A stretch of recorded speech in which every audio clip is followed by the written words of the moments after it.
अवघेचे त्रैलोक्य आनंदाचे आता चरणी जगन्नाथा चित्त ठेली। माय जगन्नाथ बाप जगन्नाथ अनाथाचा नाथ जनार्दन। एका जनार्दनी एकपणे उभा, एका जनार्दनी एकपणे उभा चैतन्याची शोभा शोभतसे। माय जगन्नाथ बाप जगन्नाथ अनाथाचा नाथ जनार्दन।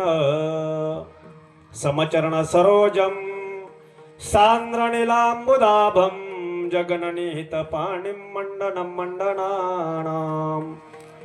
तरुण तुलसीमाला कंधरं कन्यनेत्रं सदयधवलहासं विठ्ठलं चिन्तयामि।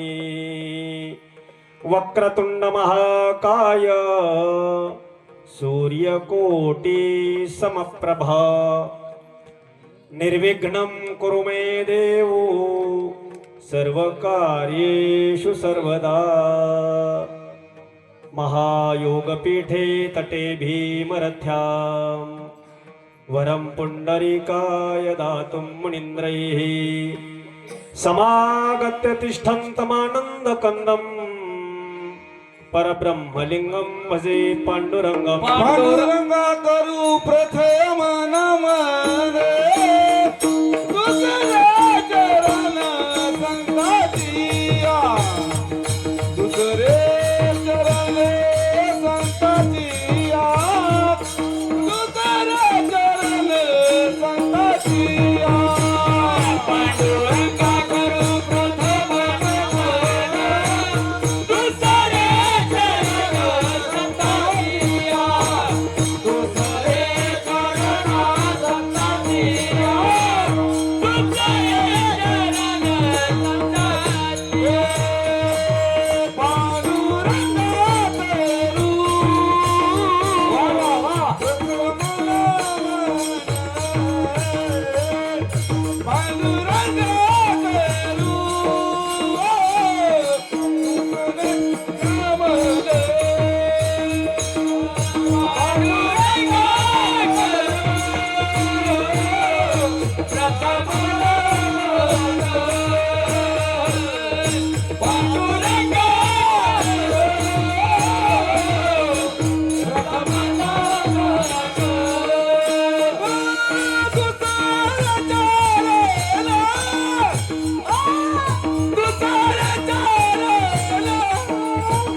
ज्ञानेश्वरा करुणाकरा दयाळा तुमचा अनुग्रह लाधलो पावन झालो चराचरी। अवघेचे त्रैलोक्य आनंदाचे आता चरणी जगन्नाथा चित्त ठेली।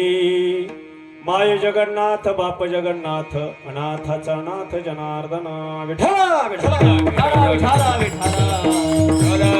विठ्ठला विठ्ठला।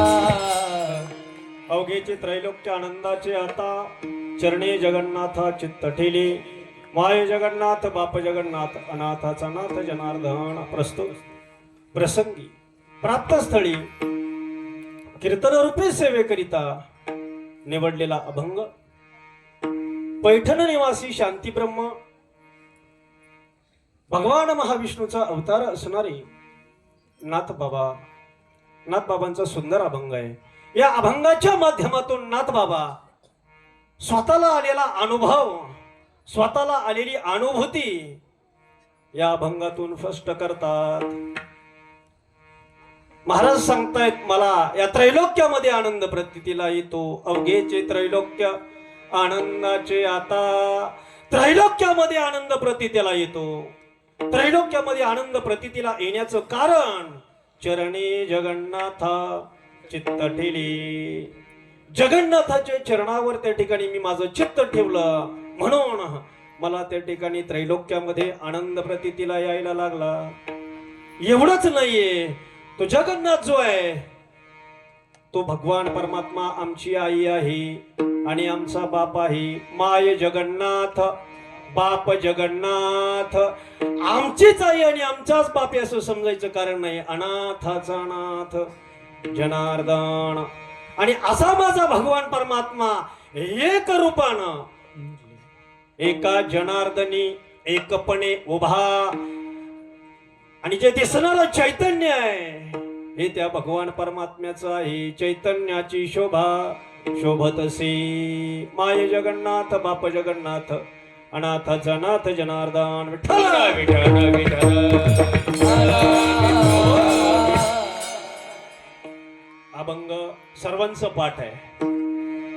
हा अभंग पाठ नाही असं या मंडपामध्ये बसलेल्यांपैकी कोणीही नसावं, कारण हरिपाठामध्ये आपण या ठिकाणी दररोज या अभंगाचं त्या ठिकाणी वाचन आपल्या हातून होत असतं. सर्वांचं पाठ असा प्रकारचा अभंग आहे. आज षष्टीचा दिवस आहे.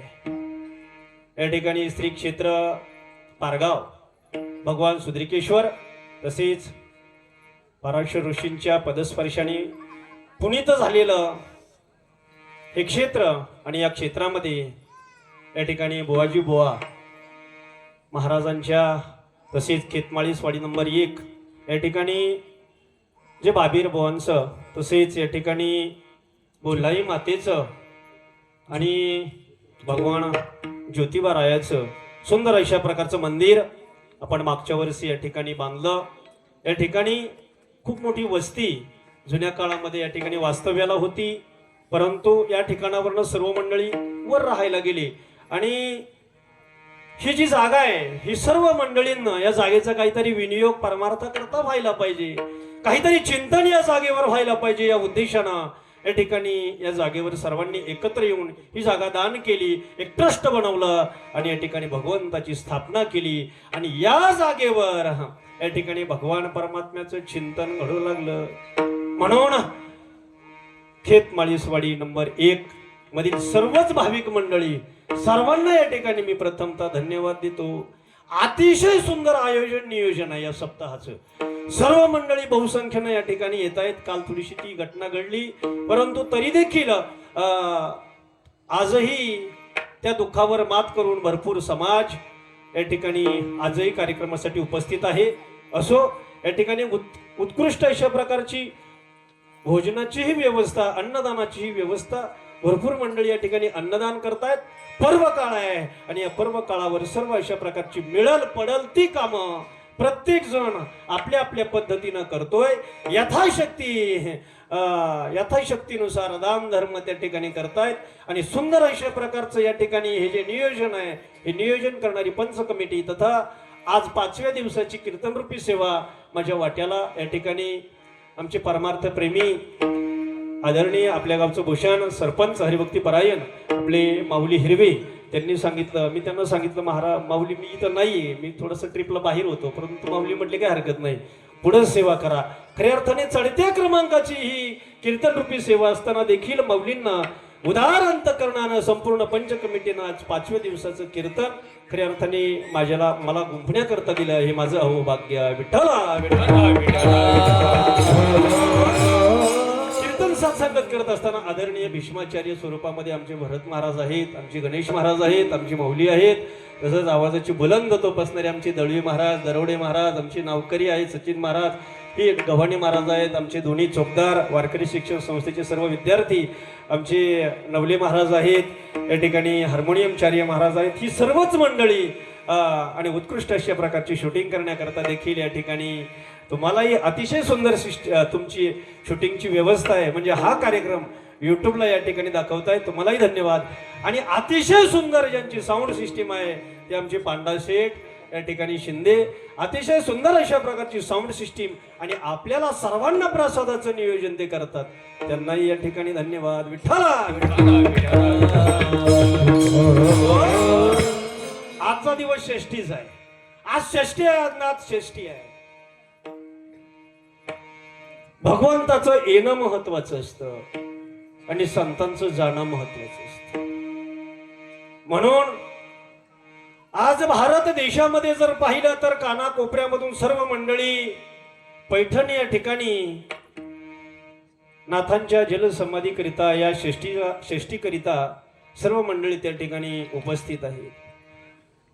भानुदास एकनाथ, भानुदास एकनाथ, भानुदास एकनाथ या आवाजानं संपूर्ण पैठण नगरी दुमदुमून गेलेली आहे. अतिशय पवित्र अशा प्रकारचा दिवस आहे. आजच्याच दिवशी जनार्दन स्वामींचा जन्म आहे. आजच्याच दिवशी नाथांना अनुग्रह मिळालेला आहे. आजच्याच दिवशी जनार्दन स्वामींचंही निर्याण आहे आणि आजच्याच दिवशी नाथांचं सुद्धा निर्याण आहे. विठ्ठला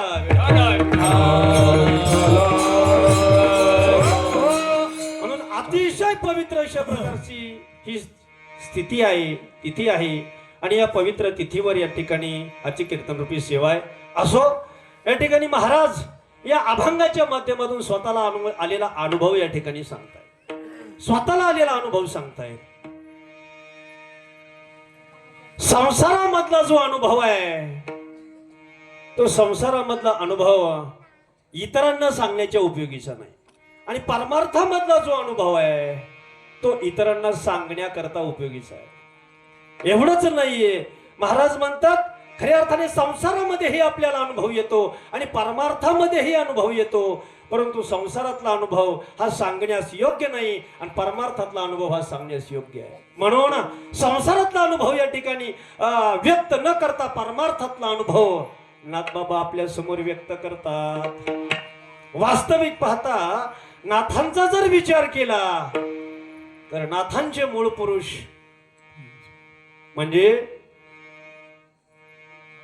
भानुदास महाराज. भानुदास महाराजांचा विचार करा. ज्यावेळेस आषाढी वारीला सर्व वारकरी मंडळी पंढरपूरला जात आहेत आणि पंढरपूरला गेल्याच्या नंतर अगोदरचा प्रसंग अशा प्रकारचा, एक वारकरी विजयनगरला त्या ठिकाणी कृष्णदेवराय राजाच्या दरबारामध्ये जातो आणि दरबारामध्ये गेल्याच्या नंतर तो सांगतो, राजन, अरे तू ज्या देवीची आराधना करतो ती देवी माझ्या पांडुरंगाच्या दरबारामध्ये झाडलोट करायचं काम करते. माझा पांडुरंग एवढा मोठा, एवढा श्रीमंत आहे, संपूर्ण पंढरी नगरी सोन्याची आहे, त्या ठिकाणी तृण पाषाण सर्व सोन्याचं आहे. सर्वात मोठा बलवान माझा पंढरीश परमात्मा आहे आणि तू ज्या देवीची सेवा करतो ती झाडलोट करायचं काम करते. असं ऐकल्याबरोबर कृष्णदेवरायानं सांगितलं, हे जर खरं नसलं तर मी तुला फाशी देईल. त्याला घेऊन वेळ कमी असल्यामुळं ताबडतोब त्या ठिकाणी पंढरपूरला जवळ येत आहेत. पंढरपूरच्या वारकरी म्हणतायत, मी ठासून माझ्या पांडुरंगाचा मोठेपणा सांगितलाय, पण पंढरपूरला गेल्याच्या नंतर जर पंढरपूर सोन्याचं नाही दिसलं तर मात्र राजा मला फाशी दिल्याशिवाय राहणार नाही. म्हणून मनोमन पांडुरंगाची आराधना करतायत, पांडुरंगाचं चिंतन करतायत. पांडुरंगा, आता माझी लाज त्या ठिकाणी राख राजा. म्हणून पांडुरंगाचा धावा तो वारकरी करतोय. जसजसं पंढरपूर जवळ येतं, पंढरपूर जवळ आल्याच्या नंतर त्या राजाला संपूर्ण पंढरी नगरी जी आहे ती सोन्याची दिसते. महाराज म्हणतायत, झळझळीत सोनं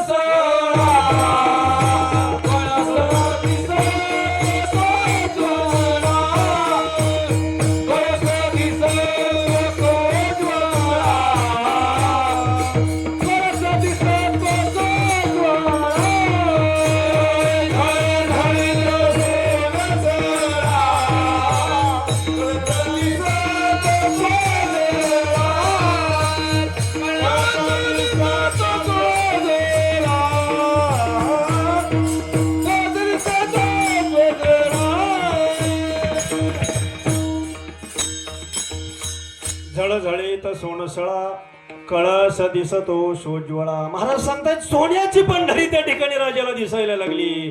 राजा येतोय, चंद्रभागेचं स्नान करतोय, पुंडलिकाचं दर्शन घेतोय, पांडुरंगाचं दर्शन घेतोय.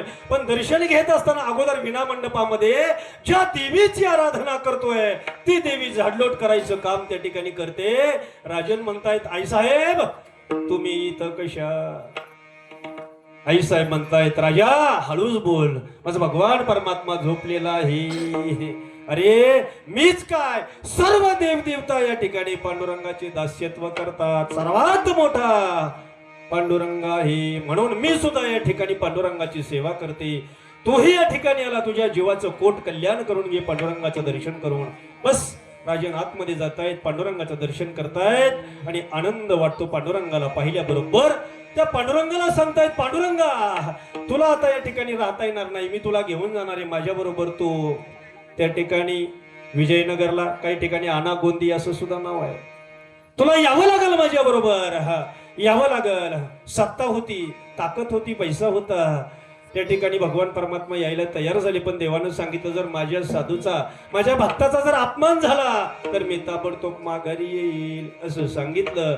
पांडुरंगाला घेऊन कृष्णदेवराय त्या ठिकाणी विजयनगरला म्हणजे कर्नाटकमध्ये त्या ठिकाणी घेऊन गेले. गेल्याच्या नंतरचा प्रसंग इकडे आषाढीला वारकरी मंडळी या ठिकाणी येत आहेत आणि आल्याच्या नंतर त्या ठिकाणी मंदिरामध्ये पांडुरंगाची मूर्ती नाहीये. आता करायचं काय? चौकशी केली, चौकशी अंती कळालं कृष्णदेवराय विजयनगरला कर्नाटकमध्ये पांडुरंगाला घेऊन गेलेले आहे. असं कळल्याबरोबर त्या ठिकाणी भानुदास महाराज वारकऱ्यांना सांगताय तुम्ही इथेच थांबा, मी जाऊन पांडुरंगाला घेऊन येतो. मजल दर मजल करत भगवान परमात्म्याचं चिंतन करत भानुदास महाराज त्या ठिकाणी निघाले. विजयनगर या ठिकाणी पोहोचले. पांडुरंगाच्या मंदिरामध्ये त्या ठिकाणी जातायत. राजाचं जे महल आहे त्या महलामध्ये मंदिर आहे, त्या मंदिरामध्ये जातायत आणि पांडुरंगाला सांगतायत पांडुरंगा आम्हाला सगळ्यांना सोडून आला. अरे सर्व वारकरी मंडळी तुझी आतुरतेने वाट पाहतात देवा, आणि आम्हाला वारकऱ्यांना सोडून तू या ठिकाणी आला, तुला कसं रे करमत देवा? विचारला जातो प्रश्न. भगवान परमात्मा म्हणतायत अरे माझा नाविलाज झाला महाराज, नाविलाज झाला. आनंद वाटला भक्ताला पाहून, भक्त आलेला पाहून, भानुदास महाराजांना आलेला पाहून आनंद वाटला. गळ्यामध्ये नवरत्नाचा हार काढला आणि भानुदास महाराजांच्या गळ्यामध्ये त्या ठिकाणी दिला. गळ्यामध्ये दिल्याच्या नंतर भानुदास महाराज तुंगभद्रा नदीच्या तीरावर त्या ठिकाणी चिंतन करायला लागले. इकडे राजाकडे त्या ठिकाणी मंदिरामध्ये पुजाऱ्यांनी कालवा केला. नवरत्नाचा हार चोरीला गेला. शोधाशोध चालू झाली.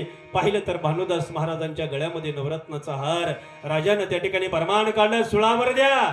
अरे दिवसा भजन करतो आणि रात्री चोऱ्या करतो, सुळावर द्या.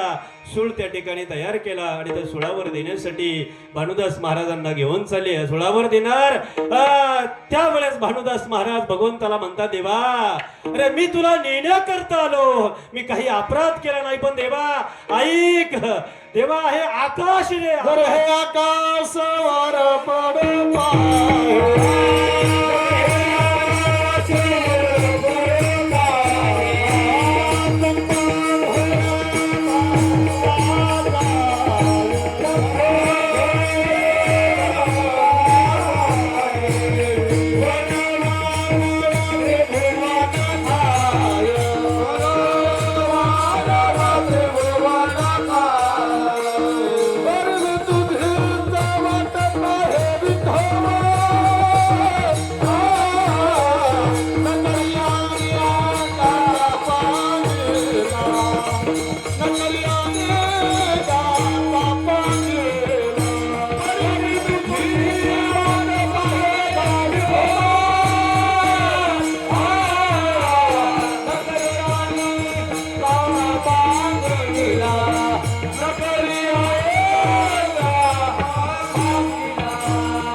जरी भंग त्या ठिकाणी पावला तरी देवा मी घाबरणार नाही, मी तुझी वाट पाहणार. नक्करे अनेकांचा पांगिला. अशा प्रकारचा दृढ भाव त्या ठिकाणी भगवंतानं पाहिला आणि सुळाचं पाणी झालं. भगवान प्रगट झाले. सांगितलं राजा मी तुला सांगितलं होतं माझ्या भक्ताचा जर अपमान झाला तर मी क्षणभरही थांबणार नाही राजा, मी चाललो इथून. आणि भानुदास महाराज पांडुरंगाची मूर्ती घेऊन त्या ठिकाणी पंढरपूरला येत आहेत. ज्या वेळेस भगवान परमात्म्याला घेऊन गेले आणि माघारी घेऊन आले त्यावेळेस 4 महिने गेले महाराज. याच्यामध्ये 4 महिने गेले. आषाढी वारीला आलेली सर्व वारकरी मंडळी 4 महिने त्या ठिकाणी वाट पाहत होती पांडुरंगाची. 4 महिन्याच्या काळामध्ये त्या ठिकाणी चातुर्मास केला, चिंतन केलं, ज्ञानेश्वरीचं पारायण असेल, गात्याचं पारायण असेल, चिंतन केलं, स्नान केली, प्रदक्षिणा केली, सर्व काही या गोष्टी झाल्या. तेव्हापासूनची प्रथा चालू झाली. आषाढी पासून चातुर्मास चालू होतो कार्तिकी वारी पर्यंत. आणि त्या चातुर्मासामध्ये खऱ्या अर्थाने जर पाहिलं तर आपल्या घटस्थापना हा कालावधी येतो. त्या घटस्थापनेच्या काळामध्ये पांडुरंगावर वेगवेगळे अलंकार त्या ठिकाणी परिधान केले जातात. रुक्मिणी स्वयंवर ग्रंथ त्या ठिकाणी चालू असतो. अतिशय सुंदर अशा प्रकारचा चातुर्मास आपण गेला की नाही सांगता यायचं नाही. पण भाग्यवान आहेत महाराज की ज्या मंडळींना चातुर्मास केला. एवढा आनंद वारकऱ्यांना झाला. 4 महिन्यानं पांडुरंगाला पाहिलं, आनंद झाला. म्हणजे आज जी मूर्ती आपण ज्या मूर्तीचं दर्शन घेतोय ती मूर्ती आपल्याला ज्यांच्यामुळे उपलब्ध झाली ते संत श्रेष्ठ भानुदास महाराज. एवढा अधिकार भानुदास महाराजांचा. आणि त्याच भानुदास महाराजांच्या कोळामध्ये महाविष्णूच्या रूपानं नाथबाबांचा भानुदासाचे कुळी महाविष्णू. भानुदासाचे कुळी महाविष्णू. क्षेत्र प्रतिष्ठान वसती गोदावरी तीर. गोदावरी तीरा. क्षेत्र प्रतिष्ठान वसते गोदावरी तीर. प्रतिष्ठान वसते गोदावरी तीरा.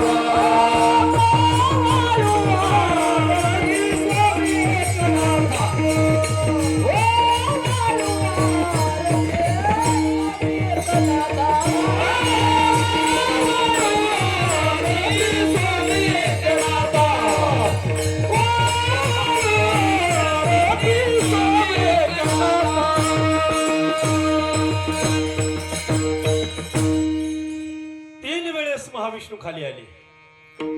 एकदा भानुदासांच्या कोळामध्ये नाथबाबांच्या रूपानं, विश्वंभर बाबांच्या कोळामध्ये जगद्गुरु तुकोबरायांच्या रूपानं, तुका विष्णू नाही तुझ्या, आणि ज्ञानोबरायांच्या रूपानं महाविष्णूचा अवतार. 3 वेळेस विष्णूचं येणं झालं. मग असे विष्णू स्वरूप असणारे नाथबाबा स्वतःचा अनुभव सांगतायत महाराज. स्वतःचा अनुभव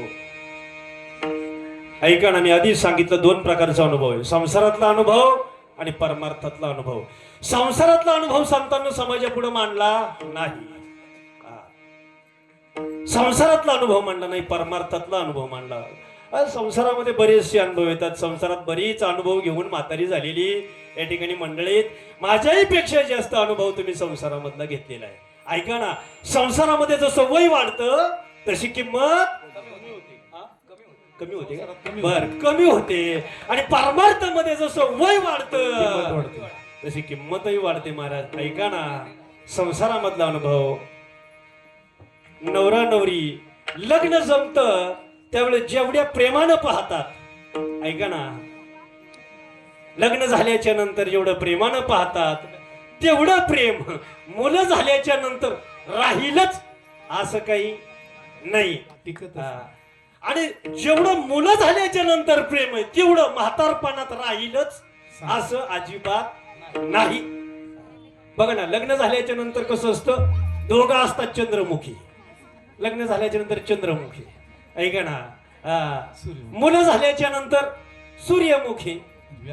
आणि म्हातारपणामध्ये ज्वालामुखी होतो महाराज. त्यांचा ज्वालामुखी. ऐका ना. लग्न झाल्या ती सांगते तो ऐकतो. काय ती सांगते तो सांगतो ती ऐकते. नंतर ती सांगते तो ऐकतो. आणि अजून काही काळ गेल्याच्या नंतर दोघही सांगतात, अख्खं गाव ऐकतं. संसारातला अनुभव आहे. एक दिवस आमच्या गावाकडे कुंबळीला त्या ठिकाणी मी शेतीमध्ये पाणी भरत होतो. आणि पाणी भरता भरता शेजारी एक म्हातारी आली. ती म्हातारी वैतागलेली होती. ती म्हणायची तिच्या मालकाला हाका मारत होती. तिचा मालक काही तिला सापडत नव्हता. ती मला म्हणली, महाराज. म्हणलं काय? ती म्हणली, आमचे डंगर पाहिलं का? डंगर मी म्हणलं डंगर? अहो म्हणले आमचं म्हातारा पाहिलं का?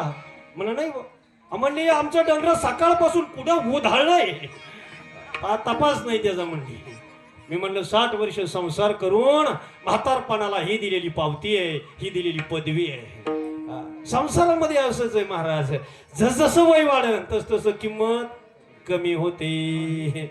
म्हणून ऐका ना, मी नेहमी सांगत असतो, ज्याची बायको मुखी तो सर्वात सुखी. असंच आहे महाराज, हे संसारामध्ये तुमचं काय आणि माझं काय, घरोघर मातीच्या चुली. विठ्ठला विठाला विठाला विठाला. हा संसारातला अनुभव आहे. संसारातला अनुभव दुःख रूप आहे, कारण संसारच दुःख रूप आहे. संसार दुःख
माझ्यापेक्षा जास्त मंडळी नव्हे. कितीही मोठा संसार असू द्या, त्याला दुःखच मिळणार आहे. रावणाचा संसार सर्वात मोठा होता, ऐका ना, 80,000 बायका होत्या. काय कमी होतं, 7 कोटी घरं सोन्याची होती महाराज. त्या भिंतीवर ट्रका जातील एवढ्या जाडीच्या भिंती असतील, किती तोळं सोनं घातलं असलो. अहो महाराज, तळ्याव काय म्हणता, क्विंटलवर टोळं त्या ठिकाणी सोनं घातलं असेल, क्विंटलवर सोनं घातलं असेल. एवढा मोठा रावणाचा संसार होता, परंतु त्याला सुद्धा तो त्या ठिकाणी सुखाचा करता आला नाही, आनंदाचा करता आला नाही. म्हणजे संसार जो आहे, संसारातला अनुभव हा दुःख रूपच आहे, कारण संसार दुःख रूप आहे. म्हणून ऐका, म्हणून परमार्थातला अनुभव महत्वाचा आहे. काही मंडळींना त्या ठिकाणी विचारलं, महाराज परमार्थामधला तुमचा अनुभव कसा आहे? महाराज म्हणतायत, हा गे माझा अनुभव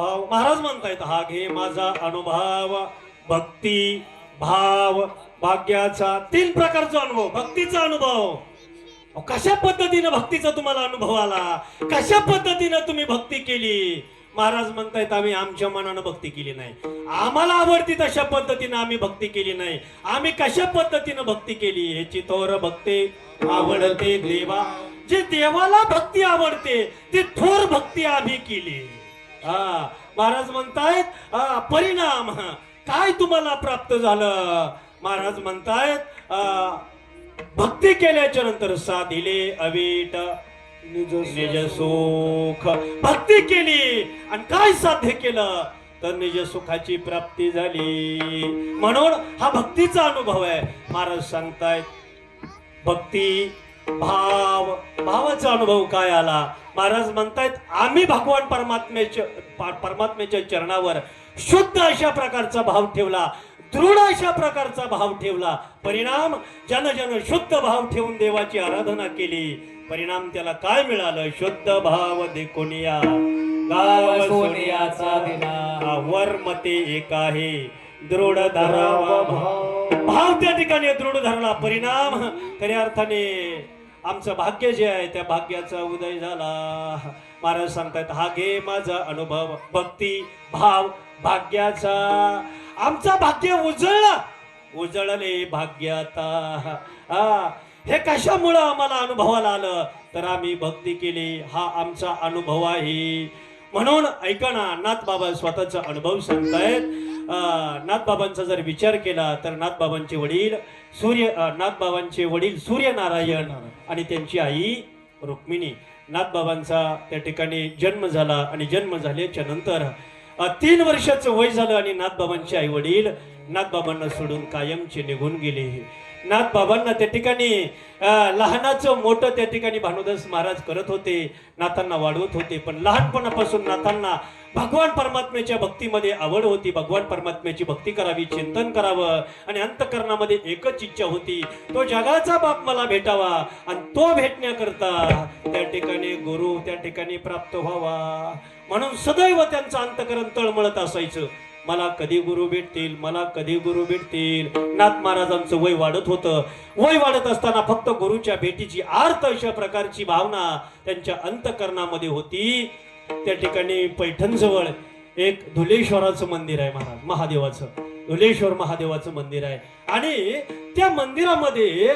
एक शिवपुराण सांगणारे संन्यासी महात्मा होते त्यांना जाऊन नाथांना विचारलं महाराज मला गुरु करायचं आहे मला भगवान परमात्म्याची प्राप्ती करून घ्यायची आहे ती प्राप्ती करून घेण्याकरता यथार्थ अशा प्रकारचा गुरु मला भेटला पाहिजे मी कुठे जाऊ सांगितलं तो दौलताबादला देवगिरी नावाचं ठिकाण आहे आणि त्या ठिकाणी जनार्दन स्वामी खूप मोठे सिद्ध पुरुष आहेत भगवान दत्तात्रयांचा अनुग्रह आहे त्यांना तुम्ही त्या ठिकाणी जा नाथ महाराज न सांगता त्या ठिकाणी आजोबांना न सांगता निघून गेल्याच्या नंतर जनार्दन स्वामींच्या जवळ गेले तरुण तडफदार कोवळं अशा प्रकारचं त्या ठिकाणी त्यांचं वय होतं त्यांचं ते शरीर जनार्दन स्वामींना पाहिलं विचारलं कोण आहे सांगितलं मी एकनाथ आहे कशासाठी आलात काही नाही मला भगवान परमात्म्याची प्राप्ती करून घ्यायची म्हणून मी तुमच्याकडे आलेलो आहे मला त्या ठिकाणी ज्ञान द्या असं सांगितलं आणि मला तुमच्या इथं राहायचं मग त्या ठिकाणी सांगितलं काही हरकत नाही या ठिकाणी राहा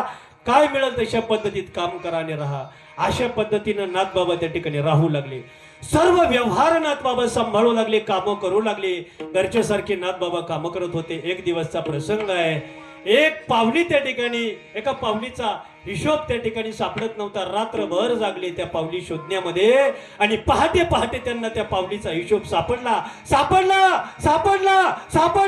मोठ्यानं त्या ठिकाणी आवाज दिला नाथबाबा जनार्दन स्वामी कडबडून जागे झाले अरे काय सापडलं महाराज एका पावलीचा हिशोब सापडत नव्हता तो सापडला नाथा एक पावलीचा हिशोब सापडला तर तुला एवढा आनंद झाला अरे जगाचा बाप सापडला तर किती तुला आनंद होईल म्हणून नाथांना त्या ठिकाणी अतिशय नाथांवर प्रेम जनार्दन स्वामींचं एक दिवसचा प्रसंग गुरुवारचा दिवस होता आणि गुरुवारच्या दिवशी स्वामी महाराज जनार्दन स्वामी महाराज भगवान परमात्म्याच्या आराधनेमध्ये त्या ठिकाणी मग्न होते यवनांनी त्या ठिकाणी आक्रमण केलं. आक्रमण केल्याच्या नंतर नाथांना स्वतः हातामध्ये तलवार घेतली, त्या ठिकाणी ढाल घेतली आणि घोड्यावर बसून यवनांबरोबर झुंज दिली. हजारो त्या ठिकाणी यवन तलवारीने त्यांची मुंडकी धडा वेगळी केली. नाथ शूरही होते, कारण युद्ध कला ही जनार्दन स्वामींनी त्यांना शिकवली. माघारी आले. संध्याकाळची वेळ, काही मंडळी बंदिस्त केलेली होती.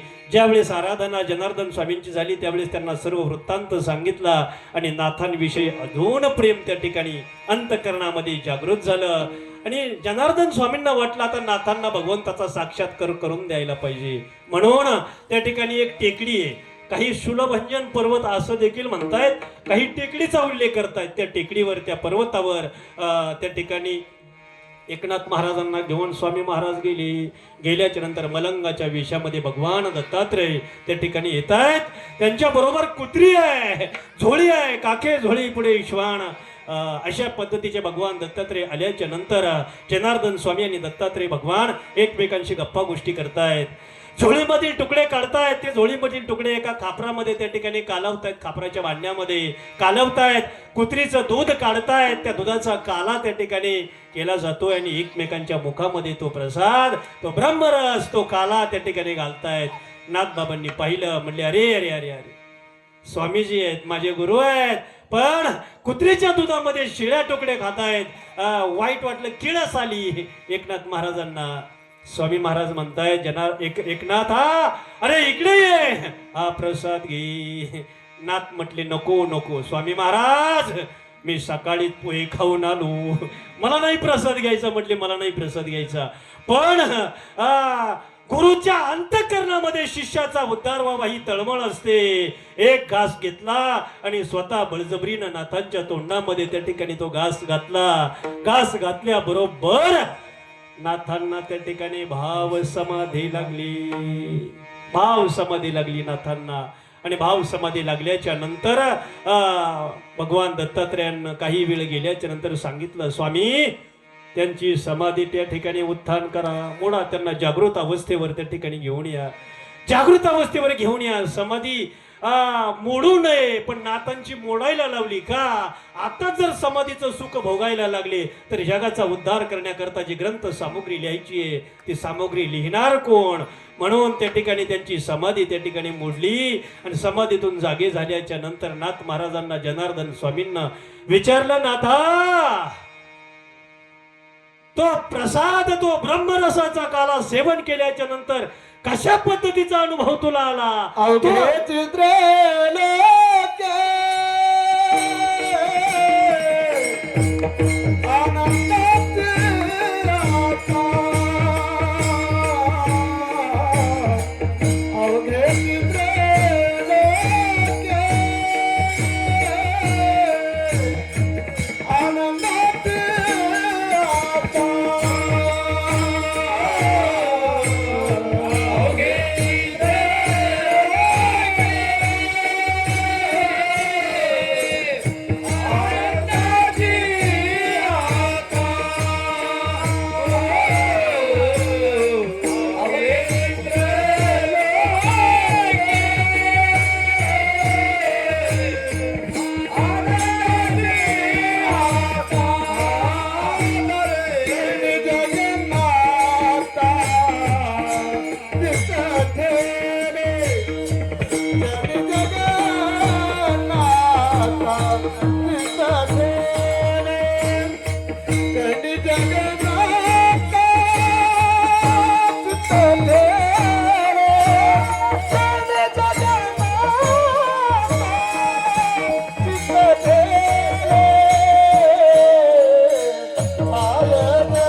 स्वामीजी विचारतायत कशा पद्धतीची अनुभूती तुम्हाला काय वाटलं. नाथ महाराज सांगतायत अवघेचे त्रैलोक्य आनंदाचे आता. त्रैलोक्यामध्ये मला आनंद त्या ठिकाणी दिसायला लागला. त्रैलोक्यामध्ये ऐका ना, अंतःकरण वृत्ती जी आहे त्या अंतःकरण वृत्तीमध्ये आत्मानंदाचं ज्यावेळेस भान होतं त्यावेळेस त्या ठिकाणी आतमध्ये असणारा जो निज सुख आहे, जो निज ठेवा आहे, जे सच्चिद आनंद स्वरूप आपलं स्वरूप आहे, त्या स्वरूपाची त्या ठिकाणी त्या आनंदाची प्रतीती जीवाला येते. त्यासाठी अंतःकरण वृत्ती स्थिर व्हायला पाहिजे. अंतःकरणामध्ये दोष त्या ठिकाणी नष्ट व्हायला पाहिजे. अंतःकरणामध्ये दोष आहेत प्रत्येकाच्या. चित्तामध्ये दोष आहेत, मल, विक्षेप, आवरण, हे सर्व दोष नाथांचे त्या ठिकाणी नष्ट झाले होते. कारण जनार्दन स्वामींची यथार्थ सेवा नाथांनी केलेली होती. म्हणून दोष नष्ट झाले. परिणाम जो ब्रह्मरस त्या ठिकाणी मिळाला, त्या रसानं त्या ठिकाणी काय झालं तर महाराज म्हणतायत ब्रह्मरस घेई काढा तेने पिढा मारे. पिढा म्हणजे दुःख नष्ट झालं आणि तो ब्रह्मरस सेवन केल्यामुळं सर्व चराचरामध्ये त्या ठिकाणी आनंद त्या ठिकाणी दिसायला लागला. आनंद कोंदला हो, आनंद मागे पुढे कोंदा गेला. महाराज सांगतायत भाग गेला सिन गेला अवघा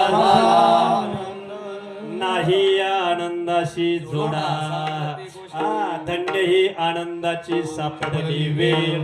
आज साधूची भेट झाली आणि परिणाम आनंदाची प्राप्ती झाली. त्रैलोक्यामध्ये आनंद प्रतीतीला यायला लागला.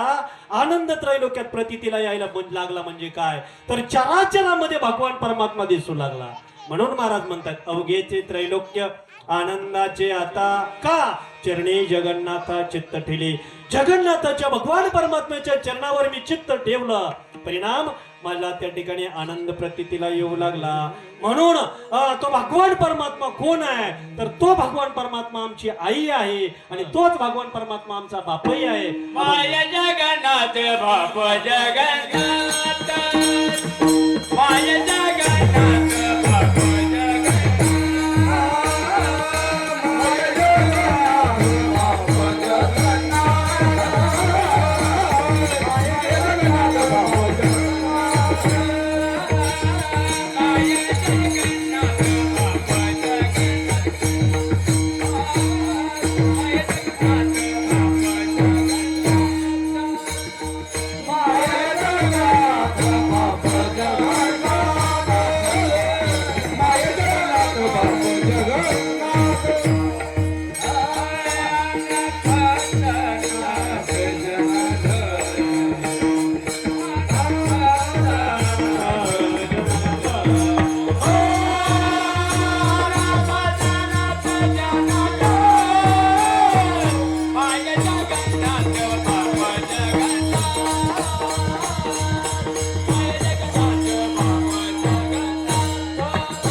भगवान परमात्मा आमची आई आहे आणि तो भगवान परमात्मा आमचा बाप आहे. माय जगन्नाथ बाप जगन्नाथ. वास्तविक पाहता दत्त संप्रदायाची आराधना त्या संप्रदायामधून चिंतन करणारे नाथ बाबा, पण भगवान परमात्म्याला आई आणि वडील म्हणतात. दत्त माझी माता, दत्त माझा पिता, बहीण बंधू चुलत दत्त माझा. अशाच पद्धतीचं एक प्रमाण आहे. विठ्ठल बाप माय चुलता, विठ्ठल भगिनी आणि भ्राता, विठ्ठले विण चाड नाही होता नाही दुसरी. महाराज सांगतात अशाच अर्थाचं अजून तिसरं एक प्रमाण आहे. कृष्ण माझी माता, कृष्ण माझा पिता, बहीण बंधू चुलता, कृष्ण माझा. आता वेळ जास्त व्हायला लागली ना त्याच्यामुळे आता सरळ सरळ चाललंय. असो, फक्त लक्ष तुमचं राहू द्या. महाराज म्हणतात भगवान परमात्मा जो आहे तो आपला आई आहे आणि तोच आपला बाप आहे. तसा जर विचार केला तर प्रत्येकाला 5 आई आहेत आणि प्रत्येकाला 5 बाप आहेत. बरं का माऊली, प्रत्येकाला 5 आया आहेत आणि प्रत्येकाला 5 बाप आहेत. महाराज सांगतायत खऱ्या अर्थाने, पण आपल्याला माहित नाही. आपल्याला फक्त आपले जन्म दिलेलेच माहिती आहेत, आहे का नाही. राजपत्नी मित्रपत्नी गुरुपत्नी तथैवच पत्नी माता स्वमाता च पंचेते मातर स्मृता. महाराज सांगतात राजाची बायको, मित्राची बायको, गुरुची बायको, आपली स्वतःची बायको आणि त्या ठिकाणी मित्राची बायको, अशा 5 ज्या महिला आहेत त्यांना आई त्या ठिकाणी संबोधलेला ही विठाला विठाला. आणि वडिलांच्या बाबतीत जर बोलायचं म्हटलं तर जनिता उपनेता च यस्तु विद्यां प्रयच्छति अन्नदाता भयत्राता पंचेते पितर स्मृता. जनिता म्हणजे जन्म देणारा, उपनेता म्हणजे उपनयन संस्कार जो करतो तो सुद्धा आपला बापच आहे. जनिता उपनेता च यस्तु विद्यां प्रयच्छति, विद्यां प्रयच्छति म्हणजे विद्या देणारा, अन्नदाता म्हणजे अन्न देणारा, भयत्राता म्हणजे भीतीपासून रक्षण करणारा, म्हणजे प्रत्येकाला 5 आया आणि 5 बाप आहेत. चला महाराज म्हणतात माय जगन्नाथ बाप जगन्नाथ. आमची आई ही तो भगवान परमात्मा आहे आणि आमचा बाप सुद्धा तो भगवान परमात्मा आहे. ऐका ना, एकाच माणसाला पुढे आई आणि एकाच माणसाला पुढे बाप म्हणता येतं का? म्हणता येतं का? नाही म्हणता येत. तरीही ज्ञानोबरायांना म्हटले ना, ज्ञानाबाई माझी अनाथाची माय. ज्ञानोबराय स्त्री सुद्धा आहेत आणि पुरुष सुद्धा आहेत. प्रमाण वेदशास्त्र देती ग्वाही म्हणते ज्ञानाबाई आई. म्हणून जगाचा बाप तो आपली आई आहे आणि बाप आहे. सिद्ध करून द्या महाराज. गीताकार बोलतात पितामहस्य जगतो माता दाता पितामह. हा जगाचा बाप आहे, त्यानं हे सर्व निर्माण केलंय म्हणून तोच आई आणि तोच बाप. माय जगन्नाथ बाप जगन्नाथ अनाथाचा नाथ जनार्दन. आपण तसं जर पाहिलं तर सगळे अनाथ आहेत. जोपर्यंत भगवान परमात्मा आपल्याला प्राप्त होत नाही तोपर्यंत आपण सणात नाही, तोपर्यंत आपण सर्वजण कोण आहेत? अनाथ. ज्या दिवशी भगवान परमात्मा प्राप्त होईल त्या दिवशी आपण सनात झाल्याशिवाय राहणार नाही. विठाला. म्हणून नाथबाबांचा त्या ठिकाणी आपला विषय चालू होता. नाथबाबांना साक्षात्कार झाला, आनंदाची प्रतीती यायला लागली आणि तिथून पुढे नाथांना तपश्चर्या करण्याकरता पाठवलं. कोणी? जनार्दन स्वामींनी. पाठवल्याच्या नंतर नाथबाबा त्या ठिकाणी ध्यान धारणा करू लागले, समाधीमध्ये त्या ठिकाणी रत होऊ लागले आणि त्यावेळेस एक मोठा सर्प यायचा आणि त्या ठिकाणी नाथांना काय करायचा? गुंडाळून टाकायचा आणि डोक्यावर सावली धरायचा. एक शेतकरी होता, त्याला वाटायचं नाथांची सेवा करायला पाहिजे म्हणून दररोज दूध घेऊन जायचा नाथांना. एक दिवसचा प्रसंग, पहाटे पहाटे लवकर उठून आला आणि पाहिलं तर नाथांना सर्पानं गुंडाळलेलं आहे. त्यावेळेस घाबरला, आरडाओरडा कालवा करायला लागला. त्यावेळेस त्या सर्पानं नाथांना सोडला आणि निघून गेला. निघून गेल्याच्या नंतर नाथांना सांगितलं, नाथ सर्प तुमच्या अंगावर येतोय, तुमच्यावर पणा सावली धरून राहतोय. त्यावेळेस त्या ठिकाणी नाथांचा अधिकार काय आहे हे त्या शेतकऱ्याला कळालं. गुरुजींना जनार्दन स्वामींना जाऊन सांगितलं. जनार्दन स्वामींनाही कळालं की आता पशु पक्षी प्राणी मात्र भूतांची दया हे भांडवल संता. या वृत्तीवर कोण्याही जीवाचा नगडो मत्सर, या वृत्तीवर नाथ त्या ठिकाणी आरूढ झालेले आहेत. नाथांचा अधिकार कळाला आणि अधिकार कळाल्याच्या नंतर नाथांना सांगितलं, नाथ आता तीर्थयात्रा करायला जा. मग नाथांना तीर्थयात्रा करण्याकरता पाठवलं. नाथ तीर्थयात्रा करायला गेले. चारोधामची यात्रा नाथांनी केली. जगन्नाथपुरीला गेले, जगन्नाथाचं दर्शन घेतलं. द्वारकेला गेले, सर्व त्या ठिकाणी चारोधाम यात्रा त्या ठिकाणी केली. ऐका ना, आम्ही आता जगन्नाथाला गेलो होतो. चरणी जगन्नाथा चित्त ठेले, जगन्नाथाला गेलो. पण जगन्नाथाचं एक विशेष आहे बरं का मौली महाराज. ज्यावेळेस वारं असं या ठिकाणी पूर्वेकडून पश्चिमेकडे असतं, त्यावेळेस महाराज झेंडा त्या ठिकाणी विरुद्ध दिशेला, पूर्वेकडून पश्चिमेकडे वारा असेल तर पूर्वेकडे त्या ठिकाणी झेंडा. ऐका ना, ही विशेषता आहे. त्या मंदिराची सावली पडत नाही, त्या मंदिरावरनं त्या ठिकाणी पाखरूही जात नाही आणि विमान सुद्धा जात नाही महाराज. त्या मंदिरामध्ये खूप मोठा दगड पडलेला आहे. तो मंदिरातल्या कुठलाच निघालेला नाही, तो आकाश मार्गातून आलेला दगड आहे आणि आजही आपल्याला त्या ठिकाणी तो पाहायला भेटतो. ऐका ना, जगन्नाथाची विशेषता अशा प्रकारची आहे. आता ते आपल्या अभंगातला विषय नव्हता तो, पण जगन्नाथ या शब्दामुळे त्या ठिकाणी मांडला. असो, तसं नाथांनी तीर्थयात्रा केली. तीर्थयात्रा केली आणि तीर्थयात्रा करत करत नाथ त्या ठिकाणी आले. आल्याच्या नंतर ज्यावेळेस नाथ द्वारकेला गेले त्यावेळेस आजोबांना कळालं काय की नाथ आहेत तीर्थयात्रा करायला गेलेले आहेत ना, माघारी आले. नाथ आल्याच्या नंतर जनार्दन स्वामींना सांगितलं मला नाथाला घरी घेऊन जायचंय, आज्ञा द्या. जनार्दन स्वामींनी आज्ञा दिली आणि आज्ञा दिल्याच्या नंतर जनार्दन स्वामींना सांगितलं, जनार्दन स्वामी महाराज तुम्हीच नाथांना त्या ठिकाणी लग्न करण्यासाठी प्रवृत्त करा. जनार्दन स्वामींनी सांगितलं नाथ तुम्हाला लग्न करावं लागेल. गुरुची आज्ञा उल्लंघन करता नाही आली. गिरिजाबाईंसोबत नाथांचं लग्न खूप मोठ्या आनंदामध्ये त्या ठिकाणी झालं आणि लग्न झाल्याच्या नंतर नाथांना 2 मुली आणि 1 मुलगा. हरिपंडित, गोदावरी आणि गंगा.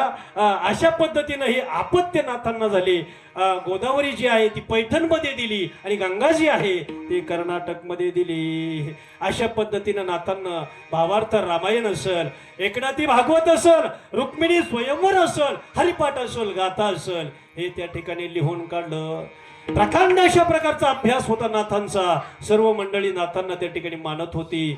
परंतु काय झालं, एक दिवसचा प्रसंग आहे ज्यावेळेस नाथांनी हरिजन मंडळी आपल्या वाड्यावर त्या ठिकाणी जीव घालायला सुरुवात केली. त्यावेळेस भावकीतल्या माणसांना नाथांचा रागराग करायला सुरुवात केली. ऐका ना, रागराग करायला सुरुवात केली. ब्राह्मण समाजामध्ये जन्माला आलेला आहे आणि शूद्र माणसांना त्या ठिकाणी वाड्यावर बोलवतोय, जीव घालतोय. ऐका ना, नाथांच्या घरी 2 टाइम पंगत होती. कशाची? पुरणपोळीची 2 टाइम, सकाळी पण आणि संध्याकाळी पण. नाथांचा विचार करा. ऐका ना, 2 टाइम जर पुरणपोळीचा स्वयंपाक द्यायचा म्हटलं तर विचार करा किती त्याला खर्च होत असेल.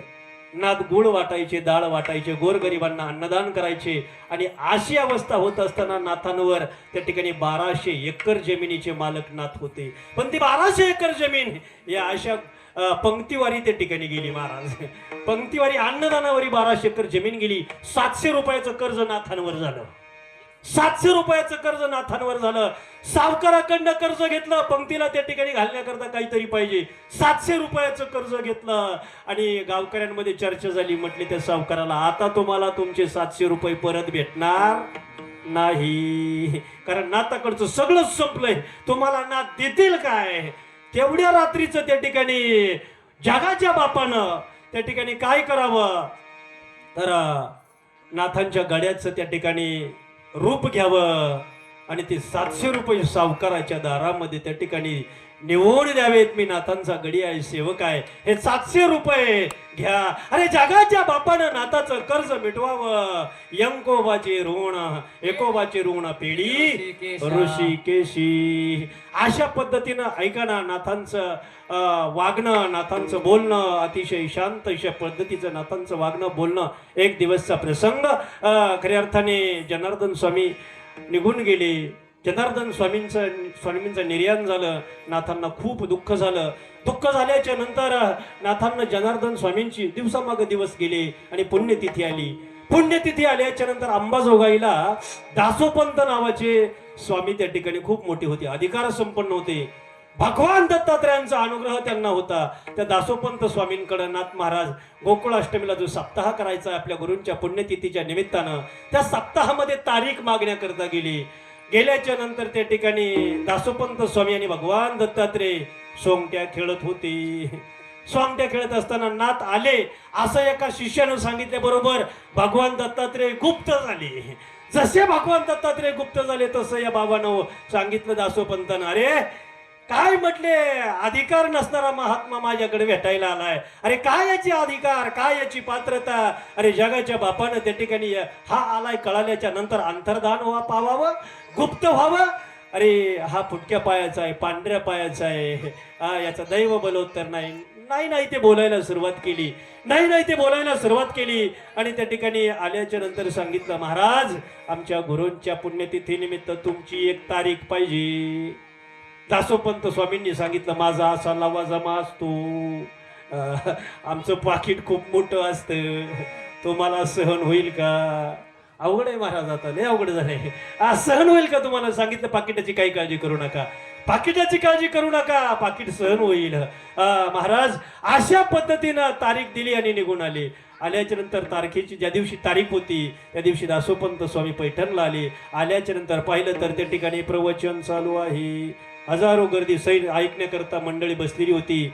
आणि तेवढ्या वेळेमध्ये प्रवचन संपलं आणि दासोपंत स्वामी नाथांच्या दर्शनाकरता मध्ये शिरायला लागली. तेवढ्यात चोपदारानं अडवल्याच्या नंतर चोपदाराकडे पाहिल्याबरोबर त्या ठिकाणी चकित झाले. तर चोपदारी कोण करत होत? दत्त चोपदार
नाथांच्या दरबारामध्ये दत्त चोपदारी करीत असे. निळा म्हणे देव राबे त्यांच्या घरी.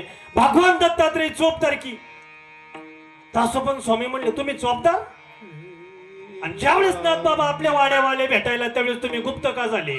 म्हणले वेळ आहे का स्वामी? अरे मला जर त्या ठिकाणी पाहिलं असतं तर कामावून काढून टाकलं असतं ना. ओव्हर टाइम करतो काय दुसऱ्याच्या घरी जाऊन? काढून टाकलं असतं कामावून, म्हणून मी गुप्त झालो. कोण म्हणताय?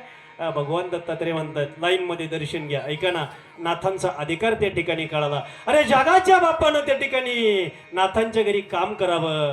दररोजच्या 2 टाइमच्या पंक्ती आहेत, सर्व काही लवाजम आहे. गिरजामाईला सहन होत नव्हतं, एवढं काम होत नव्हतं. म्हणून जगाचा बाप 12 वर्ष विठ्ठल नावानं टाळकरी म्हणून नाथबाबांच्या मागे त्या ठिकाणी द्रौपद म्हणायला राहिले. कोण?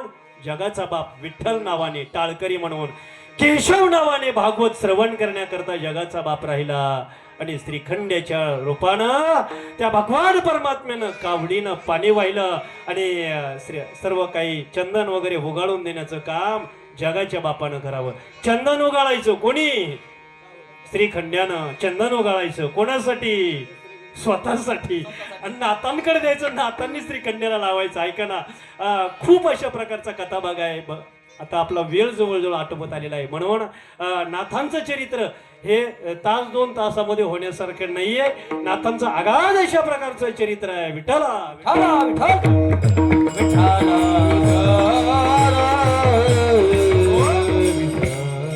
श्रीखंडाचा विचार जर आपण केला तर आजही पैठणला जर आपण गेलो तर रांजण आहे नाथबाबांचा.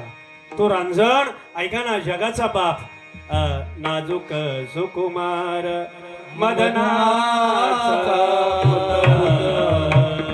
कोमल पायाचा भगवान परमात्मा, ज्याचे पाय कोमल आहेत, नाजूक आहेत, असा भगवान परमात्मा खांद्यावर कावड घ्यायचा.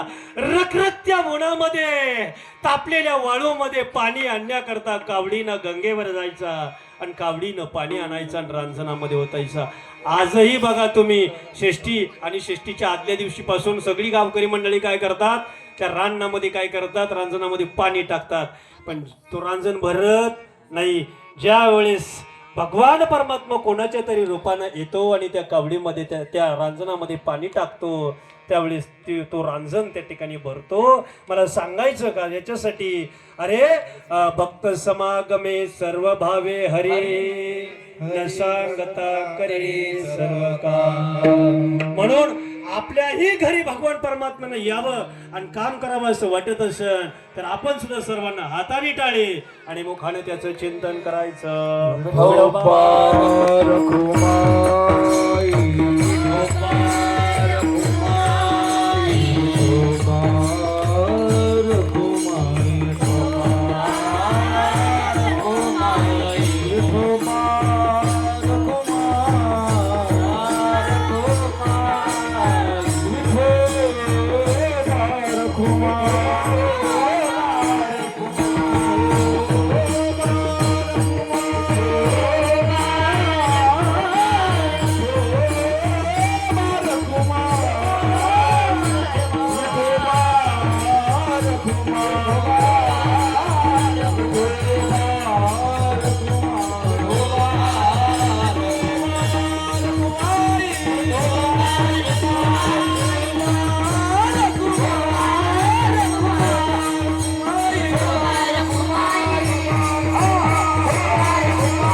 नाथाचा बाप नाथांच्या घरी त्या ठिकाणी काम करू लागला. पडेल ते काम भगवान परमात्म्यानं करावं. भगवंताला भेटायला ज्यावेळेस पंढरपूरला त्या ठिकाणी वारकरी मंडळी यायचे त्यावेळेस त्या ठिकाणी रुक्मिणी मातेनं सांगावं, देव पंढरपूरमध्ये नाही, भगवान परमात्मा पैठणमध्ये आहे. अशा पद्धतीनं ज्यावेळेस एक भक्त पैठणला येतो आणि विचारतो श्रीखंड्या कुठं आहे, श्रीखंड्याच्या रूपानं भगवान परमात्मा काम करतायत. नाथ म्हणतायत श्रीखंड्या पाणी आणण्याकरता गेला. नाथांना वाईट वाटतंय. ज्यावेळेस नाथांना कळतंय अरे श्रीखंड्याच्या रूपानं जगाच्या बापानं माझ्या घरी काम केलं, त्यावेळेस नाथांना वाईट वाटतं आणि नाथ देवाला म्हणतात, देवा अरे मला फसवून माझ्या घरी त्या ठिकाणी कामं केली. देवा देवा एवढा मोठा करुणा घन आहे तो, एवढा मोठा करुणा घन आहे. नाथांचं अंतकरण पिळवटून गेलं. कारण जगाच्या बापानं आपल्या घरी काम करावं. महाराज कितीतरी मंडळी सावता महाराजांच्या रानामध्ये खुरपायचं काम केलं, चोखोबरांबरोबर मेलेली जनावर बोलायचं काम केलं, सजन नावाच्या कसायाबरोबर मांस विकण्याचं काम जगाच्या बापानं करावं. ऐका ना राजा हो, असा हा भगवान परमात्मा जो आहे, नाथ बाबा सांगतायत तो एकच भगवान परमात्मा आहे, पण चराचराच्या रूपानं त्या ठिकाणी तो चराचरामध्ये नटलेला आहे. ते सांगण्याकरता अभंग. एका जनार्दनी एका उभा, एका जनार्दनी उभा एका जनार्दनी एका प्राणी उभा. म्हणा आता तुम्ही.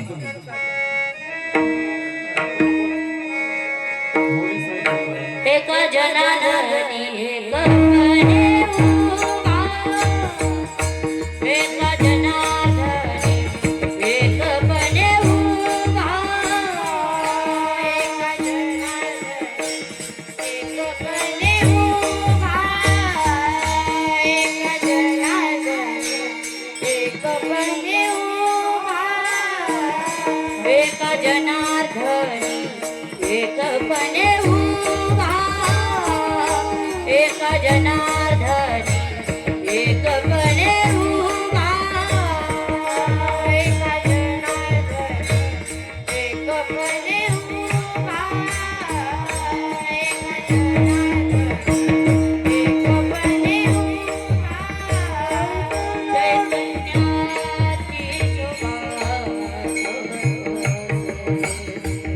चैतन्याची शोभा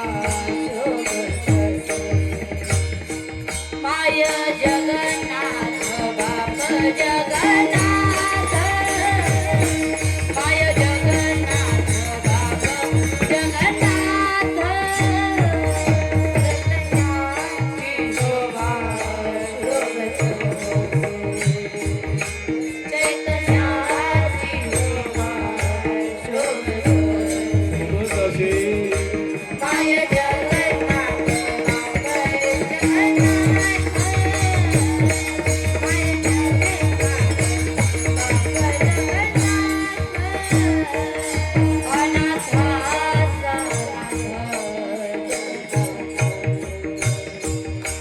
अनाथ